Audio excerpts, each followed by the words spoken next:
monster G-Wagon.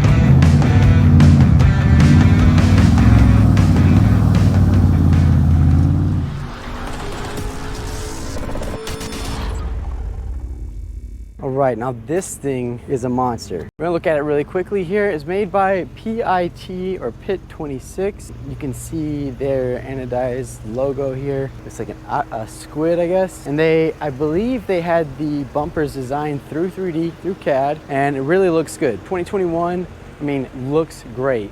It sounds great too. They use like a MagnaFlow muffler, and over here you can hear it just, you really get a great sound. Now, there is a ticking noise, unfortunately, you're gonna be stuck listening to in a second. One of the V bands is just not quite lined up, but hey, this is a developmental model. So working out some kinks, and that's an easy fix.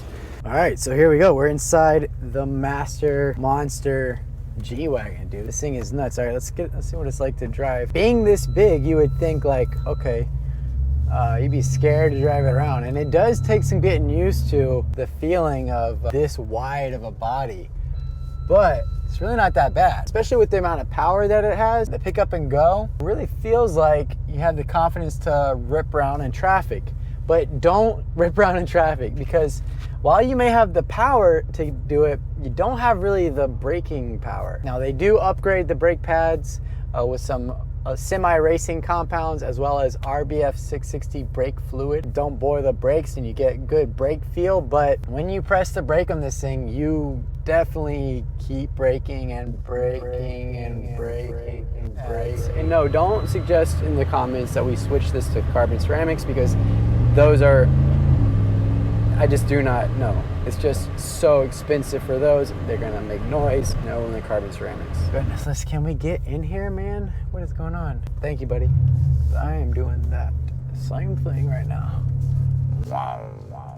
But I mean, inside, you got all the comforts. The bird's eye camera, which, you know, the thing is a little longer, so it doesn't quite give you what it's supposed to, but it does help you immensely in knowing where the back, the front is. When you put it in reverse, the back camera just flips up there. It's hidden in that hatch until it's needed. You get AC, the amazing sound system. Although I will say, like all G-Wagons, it just isn't quite symphonic enough. The cool thing about it is these bolsters. I have them set really nice and tight, but if you go here to your seat settings, you can set it for like dynamic 1 or dynamic 2, and when you turn and you really feel the G-forces, this thing inflates on the opposite side of the direction of turning. So the right one inflates when you're turning left, left one when you're turning right, and it really holds you in the seat and like preps you for the corner. I mean, after feeling like this with the rough bumps and the cornering, I just don't think off-roading will ever be the same. There's no like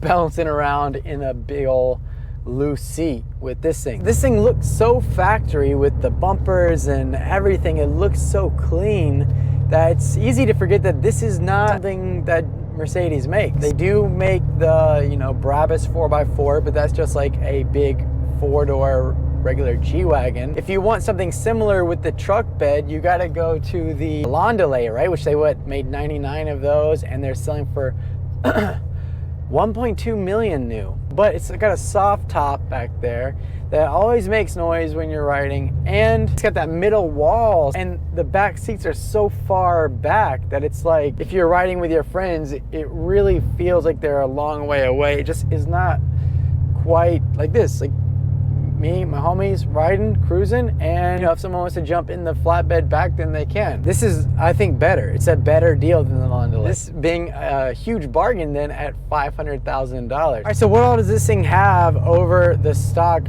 G-Wagon? Well, we've got the Tibus portals. We did another video on that, especially if you're considering buying them for your own vehicle. You need to watch that, because it's not a DIY, that's for sure. It has flip down steps for you for when you're opening a door. Side specific, you open the passenger side, driver's side one doesn't open up. It has a MagnaFlow exhaust system that runs up underneath the sides there for the side exit, like kind of traditional G-Wagon exhaust. MagnaFlows get a bad rep, I think, because of like all the hillbillies that's all they do, you know, cut it off and put a can on there. But I'm gonna tell you, this thing sounds pretty good.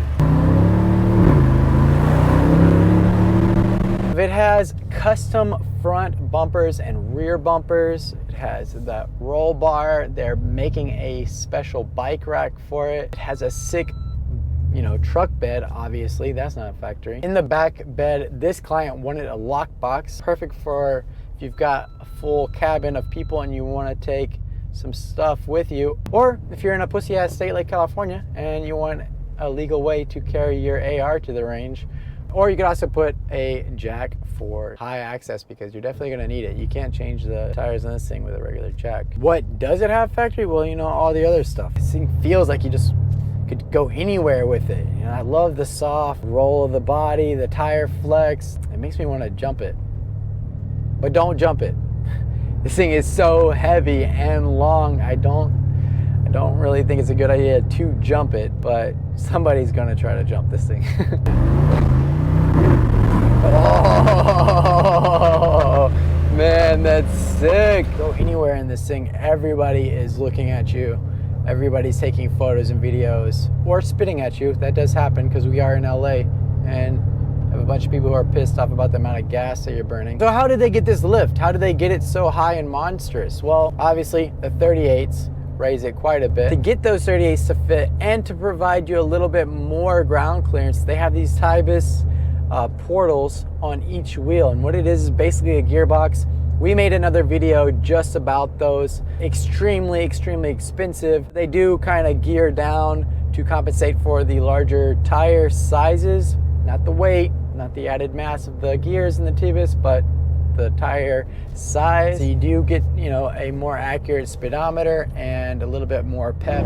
You can move this thing, but it's got those big tires allow flex, which allow like the diff to, you know, send power a little bit left and right. You do get some torque steer, and you feel it on the brakes, boy. Oh, you feel this thing just like, you feel the inches of brake pad disappearing. It torque steers so bad. I'm all over the place in this thing. Whoa! Woo, baby! This thing is a monster. It feels like it, but like I said, it feels like complete control here too. You just gotta be quick on it. This is a wrestler's car, you know? Fucking wrestling alligators in the most padded, comfortable environment ever. Now, why is this in my possession? Well, Bit26 did a great job of designing this. He's got 3D scanners and CAD software guys that have just designed it to perfection. But then he has to go to shops to have it made. That's the thing, like even on Pimp My Ride, right? You saw all those different guys. This guy does the sound, this guy does the paint. So it's the same thing. You've got to have a specialist be able to do all these things, stretch the body, do the electrical. And unfortunately, because of how complex this job was, he took it to what he thought were the best shops. They kind of dropped the ball on a few things. There were some electrical faults, like, well, first of all, the ground was a self-tapper into a painted panel. I don't even know how the car was starting. Then whoever installed the Tibuses just got so confused by the German instructions, left on a few things, used, you know, again, watch that video. I had to reinstall this one because of a bunch of problems, but no leaks. I've taken it all the way apart, put it back together, looks good, no differential leaks. You gotta figure out why there's one bolt here in the wrong hole and no bolt over there. That's gotta get fixed. The steps that fold out, well, they wired them to the door sill LEDs. It requires a 12-volt supply to the door step controller. But at night, the car dims those door sills. They're not like blasting out at you. And so it gets a lower voltage. They didn't work at night. I rewired them to go to the door red lights, you know, the lights that are required by law. Because believe me, those things are to prevent someone from not seeing you with your door open on the side of the road, and they go at full 12 volts day or night. After doing all these works, you need to live with the car for a little bit just to make sure everything works. Other flaws will come up, things that maybe were not quite tight or might not have worked under a condition that, like for instance, the guys who did the door sills, they didn't know it didn't work at night because they work 9 to 5. They never saw the car at night. So we did a little test drive. Also, due to the Tibus misinstallation, the ABS wheel speed sensors were off. One of them was slipping, so the car was trying to compensate by locking the diff while cornering, which overheated the transfer case and the differential. We tested that fluid and found that it had been indeed burnt and was not performing at the right viscosity when at operating temp. So replaced all of that, and now everything is good to go. This thing is a monster. We're gonna go ahead and do an oil change on it, just to be able to, again, see what the extra load on the engine is doing to the oil. Do we need to step it up with a higher weight? And I believe we do. I believe instead of a 040, a 2050 probably is gonna be the best thing, especially here in Southern California. I mean, this thing is the bomb. It's a monstrous vehicle. I had someone earlier today tell me, like, it's the coolest truck he's ever seen. And it just looks so monstrous. It has the pussy magnet, if you know what I'm saying. This is the, you're paying for dinner at the nicest restaurants, but you can choke me later, pussy. You know what I'm saying? Give me, oh, dang it. We got the merger. We got the merger. Is somebody gonna sleep on me? What do you think? BMW, Tesla. Tesla's not sleeping. He's ready to go. Yeah, none of these guys are sleeping. They're on it. Thank you, Audi. I appreciate the merge there. Audi for once not being top dick. I guess I'm the dick. This thing is huge. All right, let's see. Is there a sidewalk we can run over somewhere?